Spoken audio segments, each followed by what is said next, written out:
CGL हो या CHSL, selection और रिजेक्शन के बीच सिर्फ 2 सवालों का फ़र्क हो सकता है। और स्टूडेंट सबसे ज़्यादा मार्क्स कहाँ खोते हैं? कंप्यूटर अवेयरनेस में। Hello everyone, welcome to GK by Nisha. आज से हम computer series topic 1 hardware and memory शुरू कर रहे हैं। आज हम वो top previous year question discuss करेंगे जिनके कॉन्सेप्ट्स एसएससी बार-बार घुमा-घुमा कर पूछता है। इन क्वेश्चंस का पोस्टमार्टम करके हम अपने आगे के एग्जाम की तैयारी पक्की करेंगे। बिना टाइम वेस्ट करते हुए चलिए डायरेक्ट सवाल पे आते हैं। तो आज का हमारा फर्स्ट क्वेश्चन है, Which unit of the CPU is responsible for comparing two numbers? CPU की कौन सी यूनिट दो संख्याओं की तुलना करने के लिए जिम्मेदार है? एसएससी सीजीएल का ये क्वेश्चन है। आपके ऑप्शन है control unit, arithmetic logic unit, memory unit, input unit. आपको बताना है सीपीयू की कौन सी यूनिट दो संख्याओं की तुलना करने के लिए जिम्मेदार है। और आपका करेक्ट ऑप्शन होगा option B, arithmetic logic unit. Arithmetic का मतलब होता है गणितीय कार्य करना। तो ये हिस्सा जो है वो बेसिक मैथमेटिक का काम करता है, जैसे कि जोड़ना, घटाना, गुणा करना, भाग लगाना। तो ये आता है अरिथमेटिक के अंदर, गणितीय कार्य के अंदर। अब आता है लॉजिक यूनिट। लॉजिक का मतलब होता है तार्किक कार्य करना। तो ये हिस्सा कौन सा काम करता है? कंपैरिजन का, तुलना करने का काम। जब भी कंप्यूटर को कोई डिसीजन लेना होता है, जैसे कि कौन सा नंबर बड़ा है, कौन सा नंबर छोटा है या बराबर है, तो ये लॉजिक यूनिट करता है। इसीलिए हमारे क्वेश्चन में पूछा गया था कि दो संख्याओं की तुलना करने के लिए किस यूनिट, कौन सी यूनिट जिम्मेदार है? तो आपका करेक्ट ऑप्शन हो जाएगा ALU, अरिथमेटिक लॉजिक यूनिट। बढ़ते हैं हमारे नेक्स्ट क्वेश्चन पे। Question number 2, what is the full form of SRAM in computer memory? Computer memory में SRAM का पूर्ण रूप क्या है? एसएससी सीएचएसएल का क्वेश्चन है ये। आपके ऑप्शन है static random access memory, standard random access memory, synchronous random access memory, secondary random access memory. आपको बताना है SRAM का फुल फॉर्म क्या होता है। और इसका करेक्ट ऑप्शन होगा option A, static random access memory. बढ़ते हैं हमारे नेक्स्ट क्वेश्चन पे। Question number 3, which input device is used to verify the marks of a multiple choice question?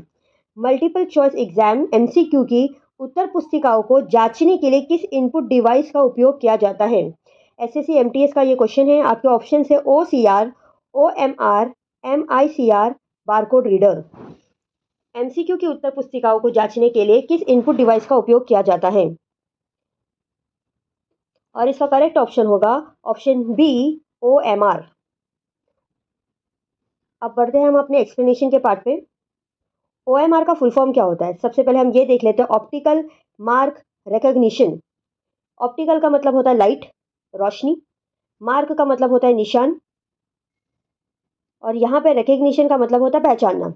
ठीक है, तो पहले हम OMR की बात कर लेते हैं। अभी हम सब ने एग्जाम्स दिए हैं, हमें याद होगा हम जब एग्जाम में OMR शीट पर काले या नीले पेन से गोला भरते थे, बबल्स जब हम फिल करते हैं ब्लैक या ब्लू पेन से, तो चेक करने वाला कोई इंसान तो होता नहीं है, एक मशीन होती है जिसे हम OMR स्कैन कहते हैं, OMR मशीन कहते हैं। ठीक है, तो वो शीट को क्या करते हैं, उस मशीन, उस स्कैनर के अंदर डाल दिया जाता है। मशीन क्या करती है, शीट पर लाइट, रोशनी डालती है, ऑप्टिकल लाइट डालती है। अब जिस गोले को आपने डार्क किया होता है वहां से वापस लाइट नहीं आती है या फिर बहुत ही कम आती है, तो मशीन समझ जाता है कि भाई आपने कौन सा वाले ऑप्शन को चूज किया हुआ है, और सेकेंड्स में हमारी कॉपी चेक करके हमें वो मार्क्स बता देता है। तो ये है OMR का यूज। अब हम बाकी ऑप्शंस भी देख लेते हैं। जैसे कि मैंने कहा कि बाकी ऑप्शंस भी इंपॉर्टेंट है एग्जाम पॉइंट ऑफ व्यू के लिए, बिकॉज इसके पर भी एसएससी क्वेश्चन बनाता है। OCR, यहाँ भी O क्या है, ऑप्टिकल, R क्या है, रिकॉग्निशन। मतलब यहाँ भी लाइट का यूज होने वाला है और वो कुछ तो पहचानेगा, बट यहाँ पे पहचानता क्या है, वो कैरेक्टर। कैरेक्टर का मतलब होता है अक्षर, अक्षर पढ़ता है ये। तो अगर आपको किसी भी छपे हुए बुक, छपा हुआ पेज हो या बुक हो, प्रिंटेड पेज या बुक हो, उसको स्कैन करके सीधा MS वर्ड में एडिट करने लायक बनाना है, तो वहाँ पर हम किसका यूज़ करते हैं, OCR का यूज़ करते हैं। थर्ड ऑप्शन भी देख लेते हैं, MICR। MICR का फुल फॉर्म देखिए, M से होता है मैग्नेटिक, I से होता है इंक, C से होता है कैरेक्टर, R से होता है रिकग्निशन। मतलब हम यहाँ पे कैरेक्टर को रिकग्निशन करते हैं, बट कैरेक्टर कैसा होता है, कैरेक्टर लिखा हुआ होता है मैग्नेटिक इंक का, चुंबकीय स्याही का से लिखा हुआ होता है। अब इस मशीन का यूज होता है स्पेशली बैंक्स में। बैंक्स में तो जो बैंक के जो चेक होते हैं ना, तो चेक के नीचे जो स्पेशल नंबर लिखा होता है ना, वो एक्चुअली चुंबकीय स्याही से लिखा हुआ होता है। ये जो हमारा डिवाइस है MICR, ये उस स्याही को पढ़ने के लिए काम आता है। इसके ऊपर भी एक है बारकोड रीडर। ये तो हम अपने डेली लाइफ में बहुत यूज़ करते हैं जब हम डीमार्ट जाते हैं या शॉपिंग मॉल जाते हैं। आपने शॉपिंग मॉल या दुकानों में देखा भी होगा। फॉर एग्जाम्पल आप किसी भी प्रोडक्ट को परचेज करते हो, लेट अस अज्यूम दैट आपने बिस्किट खरीदा। तो बिस्किट के पैकेट के पीछे वो लंबी काली सफ़ेद लाइन होती है ना? तो ये मशीन क्या करती है, जो बारकोड रीडर होता है, ये उन्हें पढ़कर कंप्यूटर स्क्रीन पर प्रोडक्ट का नाम बता देती है, आपने कौन सा प्रोडक्ट खरीदा और उसका प्राइस दिखाती है। तो ये होता है हमारा बारकोड रीडर का यूज़। स्पेशली आपने डीमार्ट में और शॉपिंग मॉल्स में तो आपने देखा ही होगा। तो ये है हमारे 4 इंपॉर्टेंट ऑप्शंस। हर एक का हमने देख लिया कि क्या-क्या यूज़ होते हैं। ये एग्ज़ाम पॉइंट ऑफ व्यू से बहुत ही इंपॉर्टेंट है। तो बढ़ते हैं हमारे नेक्स्ट क्वेश्चन पे। Question number 4, in which of the following memory BIOS is stored? निम्नलिखित में से किस मेमोरी में बायोस स्टोर किया जाता है? एसएससी सीजीएल का ये क्वेश्चन है। आपके ऑप्शन है रैम, रोम, कैश या हार्ड डिस्क। आपको बताना है बायोस कहाँ स्टोर किया जाता है। बायोस का फुल फॉर्म होता है बी से बेसिक, आई से इनपुट, ओ से आउटपुट, एस से system. Basic input output system, ये होता है बायोस का फुल फॉर्म। और आपको बताना है कि बायोस कहाँ पे स्टोर किया जाता है। और इसका करेक्ट ऑप्शन होगा ऑप्शन बी, रोम। अब इसे भी समझ लेते हैं कि बायोस एक्चुअली होता क्या है। बायोस एक इंस्ट्रक्शन की लिस्ट है जो कंप्यूटर को नींद से जगाता है और बोलता है भाई चेक कर सब कुछ ठीक ठाक से जुड़ा है नहीं जुड़ा है। जैसे कि कीबोर्ड हो गया, रैम हो गया, माउस हो गया। अगर सब ठीक ठाक है तो हार्ड डिस्क में जाकर वो विंडो को चालू करने का ऑप्शन इंस्ट्रक्शन दे देता है। जैसे कि हम हैं एज ए ह्यूमन बींग, जब हम रात को सोते हैं और जब हम सुबह उठते हैं तो क्या हमें अपनी आंखों को बोलना पड़ता है कि भाई आंखें खोल या सांस ले, ऐसे कुछ हमें बोलना पड़ता है? बिल्कुल नहीं। ये हमारे दिमाग में परमानेंटली फीड हुआ है, राइट? तो बिल्कुल वैसे ही कंप्यूटर के अंदर भी जो बायोस है, ये इंस्ट्रक्शन है, ये पहले से फीड है। जो मैन्युफैक्चरर ने कंप्यूटर बनाया है उन्होंने ये इंस्ट्रक्शन पहले से उसमें फीड करके रखी है। सो जब भी आप कंप्यूटर को स्विच ऑन करते हो तो ये क्या बायोस क्या करता है, वो कंप्यूटर को इंस्ट्रक्शन देता है भाई चेक कर कि सब कुछ ठीक ठाक है ना, सब कुछ ठीक से चल रहा है ना। सब कुछ ठीक से चल रहा है तो विंडो को तो चालू कर दे। सब कुछ ठीक ठाक नहीं चल रहा है तो वो एक बीप का साउंड बजाता है। तो उससे हमें पता लगता है कि भाई हमारे कंप्यूटर में कुछ तो गड़बड़ी चल रही है, राइट? तो बायोस एक इंस्ट्रक्शन की लिस्ट। बायोस को किस में स्टोर किया गया है? रोम में स्टोर किया गया है। रोम हमें पता है एक हार्डवेयर है, मतलब एक हम समझ सकते हैं एक भौतिक किताब, एक फिजिकल बुक है जिसको हम हाथों से छू सकते हैं। तो ये तो हो गया रोम। अब इसके अंदर क्या स्टोर होता है? बायोस, मतलब वो जो इंस्ट्रक्शन है। दिमाग में आता है कि भाई इसको रोम में ही क्यों स्टोर करते हैं, रैम में क्यों नहीं स्टोर किया हमने इसको। अब एक और चीज, रैम एक्चुअली होता क्या है? क्या मैं बोलूँ रैम का फुल फॉर्म होता है रैंडम एक्सेस मेमोरी। मतलब ये एक टेम्पररी मेमोरी है। अगर हम बायोस को रैम में रखते हैं तो क्या होगा? तो कंप्यूटर बंद करते ही बायोस डिलीट हो जाएगा, क्योंकि रैम तो एक टेम्पररी मेमोरी है। जब तक आप उसके ऊपर काम कर रहे हो तब तक तो सब कुछ ठीक है, बट जैसे ही पावर स्विच ऑफ हो जाता है या बिजली चली जाती है तो सब कुछ रैम में से डिलीट हो जाता है, राइट? तो फॉर एग्जाम्पल मैन्युफैक्चरर ने बायोस को रैम में स्टोर कर दिया होता तो क्या होता? अगली बार जब आपका कंप्यूटर आप स्विच ऑन करना चाहोगे और जब स्विच ऑन करोगे तो आपके कंप्यूटर को तो कोई इंस्ट्रक्शन ही नहीं मिलेगा कि भाई कैसे चालू होना है। उसे तो पता ही नहीं कैसे चालू होना है, क्योंकि बायोस तो आपने रैम में रखा था जो कि डिलीट हो चुकी है। इसीलिए हम बायोस को कहाँ स्टोर करते हैं? रोम में स्टोर करते हैं, बिकॉज रोम एक ऐसी चिप है जहाँ पे डेटा परमानेंटली स्टोर्ड रहता है। सो इसका करेक्ट ऑप्शन हो जाएगा option B, ROM. Next question, question number 5, how many bits are there in one byte? One byte में कितने बिट्स होते हैं? एसएससी जीडी का क्वेश्चन है। आपके ऑप्शन है 4 बिट्स, 8 बिट्स, 16 बिट्स, 1024 बिट्स। आपको बताना है वन बाइट के अंदर कितने बिट्स होते हैं। और इसका करेक्ट ऑप्शन होगा ऑप्शन बी, 8 बिट्स। इसका एक्सप्लेनेशन हम देख लेते हैं, या आप कहीं पे स्क्रीनशॉट ले सकते हैं या फिर कोई पे नोट डाउन कर सकते हैं। 8 bit is nothing but one byte. 4 bits किसके बराबर होता है? वन निबल के बराबर होता है। एग्जाम का पूछा हुआ सवाल है ये, सो इसलिए इंपॉर्टेंट है। मैं फिर से बता दूं, 4 बिट्स को हम वन निबल कहते हैं, 8 बिट्स को हम वन बाइट कहते हैं, 1024 बाइट्स को हम 1 किलोबाइट कहते हैं, और 1024 किलोबाइट्स को हम 1 मेगाबाइट कहते हैं, और 1024 मेगाबाइट को हम क्या कहते हैं? Which of the following is not a secondary storage? निम्नलिखित में से कौन सा एक सेकेंडरी स्टोरेज डिवाइस नहीं है, पूछा है आपको। आपके ऑप्शन है hard disk, CD ROM, RAM या मैग्नेटिक टेप। तो इसका करेक्ट ऑप्शन होगा ऑप्शन सी, रैम। रैम कैसी मेमोरी है? ये प्राइमरी स्टोरेज है। बाकी जितने भी आपको ऑप्शन दिए हैं ये सब कैसे स्टोरेज है? सेकेंडरी स्टोरेज है। रैम का full form random access memory, right? तो चलिए इसे भी थोड़ा हम समझ लेते हैं। प्राइमरी मेमोरी हमारा कौन सा है यहाँ पे? रैम। ये एक्चुअली सीधे सीपीयू से जुड़ी हुई होती है। कंप्यूटर में आप जो भी काम कर रहे हो, वर्तमान में आप जो भी काम कर रहे होते हो वो रैम में होता है। फॉर एग्जाम्पल बिजली चली जाए तो आपका रैम खाली हो जाएगा, बिकॉज हमें पता है रैम कैसा है, स्टोरेज है, इसमें परमानेंटली कोई भी चीज़ स्टोर नहीं होती है। फॉर एग्जाम्पल मैं MS वर्ड या वर्ड फाइल पे कुछ काम कर रही हूँ, कंप्यूटर में बैठ के मैं वर्ड फाइल पे कुछ काम कर रही हूँ, तो जो भी काम कर रही हूँ वो उस टाइम के लिए सब रैम में हो रहा होता है। बट मैंने उसको कंट्रोल S करके सेव नहीं किया और लाइट चली गई, बिजली चली गई, तो क्या होगा? अगली बार जब मैं अपने कंप्यूटर को ऑन करूंगी, क्या मेरा कुछ काम रहा वहाँ पे? कुछ होगा नहीं, बिल्कुल नहीं होगा, बिकॉज मैंने कंट्रोल S से सेव नहीं किया था। और हमें पता है जो भी काम चल रहा था वो रैम में जा रहा होता है उस टाइम पे, और रैम में कोई भी डेटा परमानेंटली स्टोर नहीं होती है, टेम्पररी होती है उस टाइम के लिए। सो जैसे ही बिजली चली गई मेरा पूरा रैम खाली हो गया। ठीक है। बट सेकेंडरी स्टोरेज का मतलब क्या होता है? सेकेंडरी स्टोरेज में होता है ये डेटा को हमेशा के लिए सेव करके रखता है।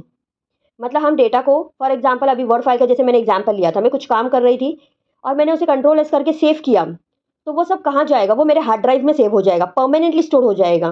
भले ही लाइट चली गई हो, मैं बाद में भी ओपन करके देखूंगी तो वो फाइल मुझे मिलेगी जहाँ पे मैंने उसे सेव करके रखा था।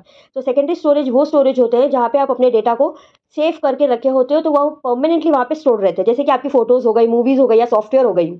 ऐसा नहीं होगा कि बिजली जाने पर वो इनमें से कोई भी डेटा डिलीट हो जाएगी, ऐसा बिल्कुल नहीं होगा। ठीक है। तो हम बोल सकते हैं इसका करेक्ट ऑप्शन कौन सा होगा? रैम।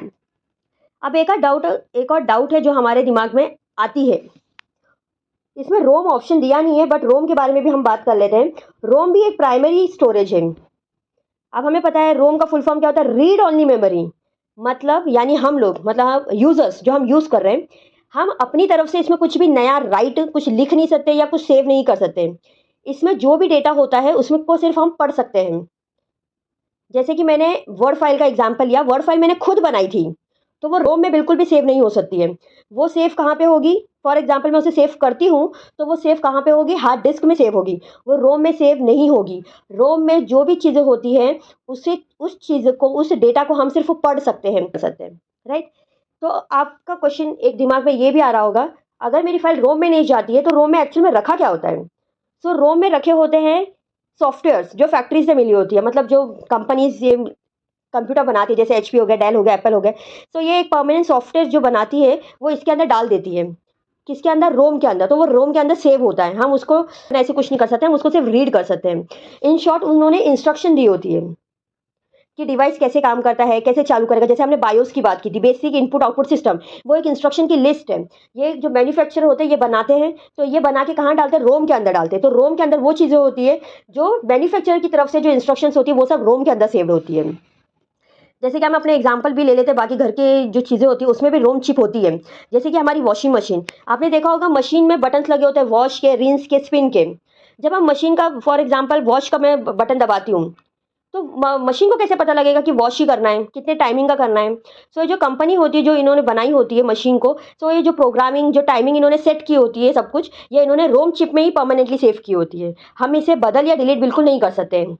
सो ये था एक आपका डेली लाइफ का एग्जाम्पल, वॉशिंग मशीन। सिमिलरली हमारा जो माइक्रोवेव होता है, ओवन होता है, वो भी इसी पे बेस्ड है, उसके अंदर भी रोम चिप होती है। सो जो भी इंस्ट्रक्शन जो कि मैन्युफैक्चरर की तरफ से मिलते हैं वो सब रोम के अंदर सेव्ड होते हैं, और जो हम चीज़ें सेव करते हैं वो हार्ड डिस्क में सेव हो रही है, और जो चीज़ें हम सेव नहीं कर रहे हैं वो उस टाइम के लिए रैम के अंदर जाती है।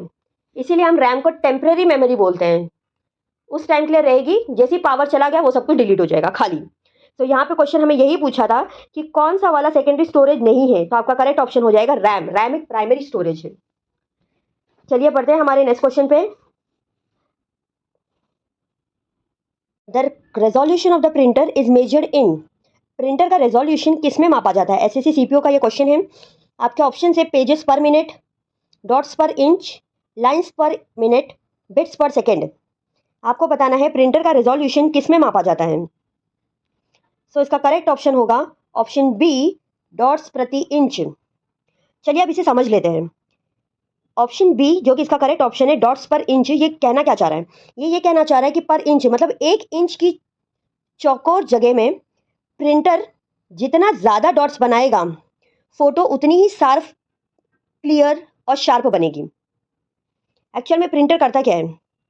वह 1 इंच की जगह पे इंक से बहुत सारे छोटे छोटे बिंदु गिराता है, इंक के बहुत सारे छोटे छोटे बिंदु गिराता है, और इन्हीं बिंदुओं से मिलकर क्या बनते हैं? अक्षर या फोटो बनते हैं।